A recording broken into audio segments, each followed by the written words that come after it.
مولاي صل وسلم دائما أبدا على حبيبك خير خلق كلهم هو الحبيب الذي ترجى شفاعته لكل هول من الأهوال مقتحم Alhamdulillah Rabbil Alamin wal akibatu lil muttaqin fala udwana illa alal zalimin wassalatu wassalamu ala asrafil anbiya'i wal mursalin nabiyyina wa habibina Muhammadin arsalahu wa hu rahmatan lil alamin.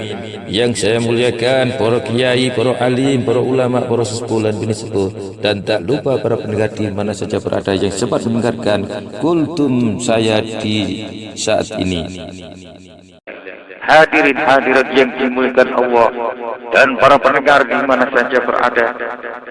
Ibnu Abbas radhiyallahu anhu menuturkan, Allah menciptakan Nabi Adam alaihissalam dari beberapa bagian tanah di muka bumi.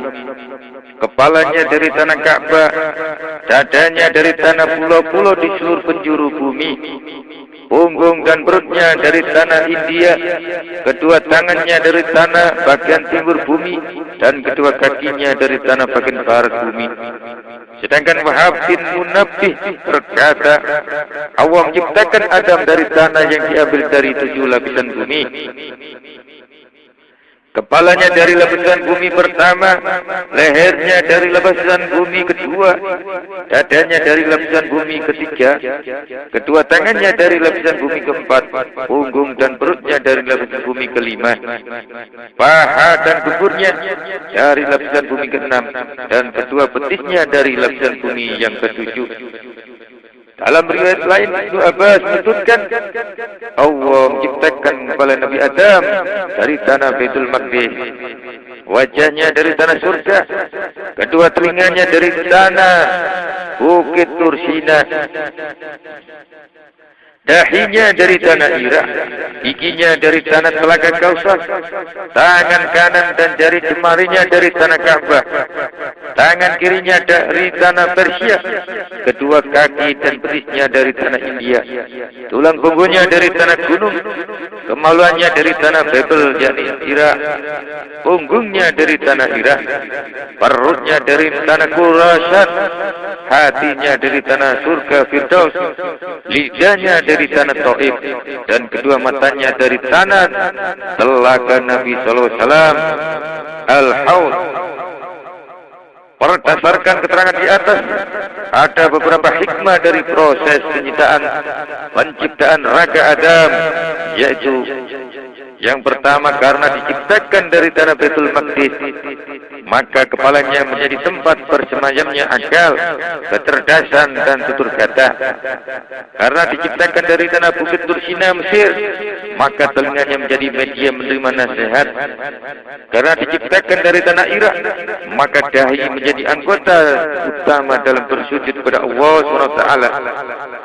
Karena diciptakan dari tanah surga, maka wajah menjadi gambaran kecantikan, ketampanan, dan keindahan. Karena diciptakan dari tanah Telaga Kausar, maka giginya menjadi alat pengecap rasa manis.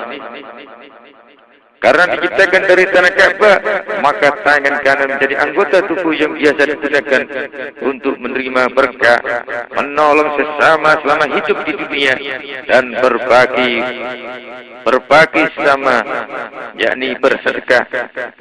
Karena diciptakan dari tanah Persia, maka tangan kiri menjadi alat bersuci dan istinja, yakni bersuci dari hadas. Karena diciptakan dari tanah Khurasan, maka perut menjadi tempat rasa lapar. Karena diciptakan dari tanah Babel, maka kemaluan menjadi sumber berahi, pengkhianatan, dan kejulasan. Karena diciptakan dari tanah gunung, maka tulang merupakan bagian penopang kekuatan tubuh. Karena diciptakan dari tanah surga Firdaus, maka hati menjadi tempat bersemayamnya keimanan. Karena diciptakan dari tanah Taif, maka lidah merupakan alat untuk mengucapkan syahadat dan berdoa kepada Allah. Selain itu, Allah juga menganugerahkan 9 lubang kepada Adam alaihissalam, antara lain 7 lubang di kepala, 2 lubang mata, 2 lubang telinga, 2 lubang hidung, dan 1 lubang mulut. 2 lubang di bagian tubuh lainnya, yaitu lubang kemaluan dan lubang anus. Allah juga menganugerahkan panca indera kepada Adam, yaitu mata sebagai indera penglihatan, telinga sebagai indera pendengar, lidah sebagai indera perasa, kedua telapak tangan sebagai indera peraba, hidung sebagai indera penciuman. Setelah raka Adam selesai diciptakan, Allah memerintahkan ruh untuk masuk ke dalam tubuh Adam. Ada yang mengabarkan bahwa ruh masuk melalui otak Adam dan berputar-putar di dalamnya sekitar 200 tahun lamanya. Setelah itu baru turun ke mata. Pada saat itulah Adam bisa menyaksikan bentuk raganya yang masih berupa tanah liat kering. Lalu roh itu mengalir ke telinganya. Pada saat itulah Adam mendengar para malaikat yang senantiasa bertasbih kepada Allah.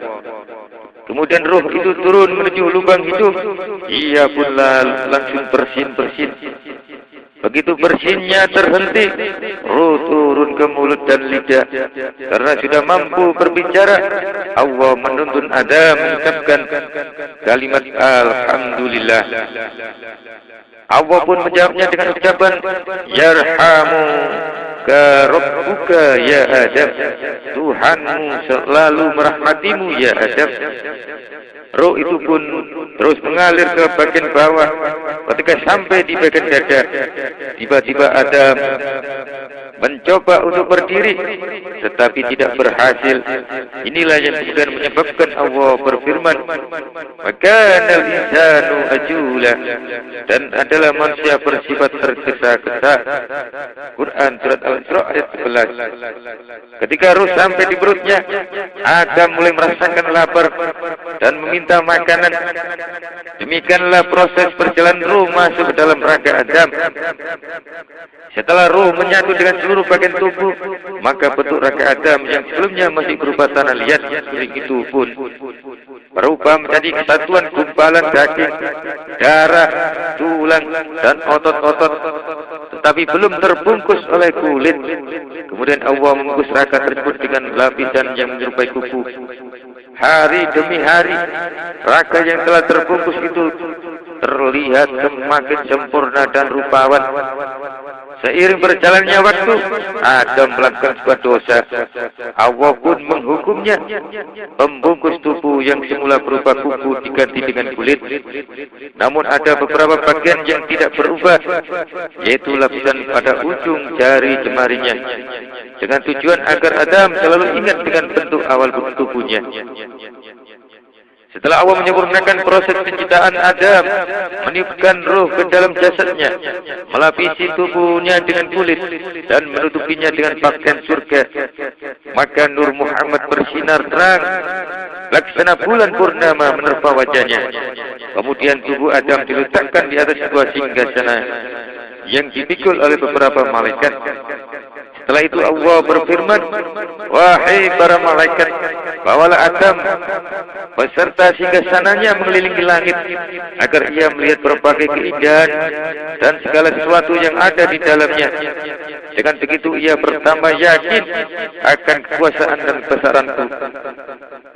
Para malaikat pun menjawab, "Wahai Tuhan kami, kami senantiasa taat dan mematuhi segala titahmu." Kemudian Allah menciptakan seekor kuda dari minyak kasturi putih yang sangat harum. Kuda itu bernama Maimun. Ia memiliki 2 sayap yang terbuat dari intan dan permata. Nabi Adam pun menaiki kuda tersebut, sedangkan malaikat Jibril memegangi kendalinya.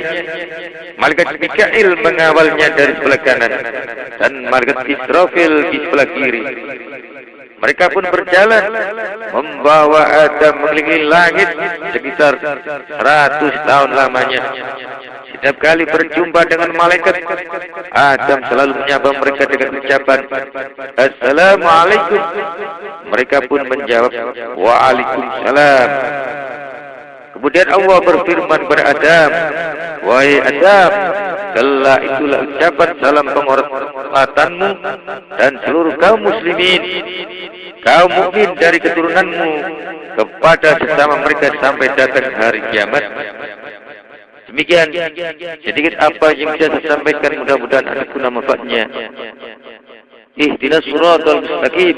Wassalamualaikum warahmatullahi wabarakatuh.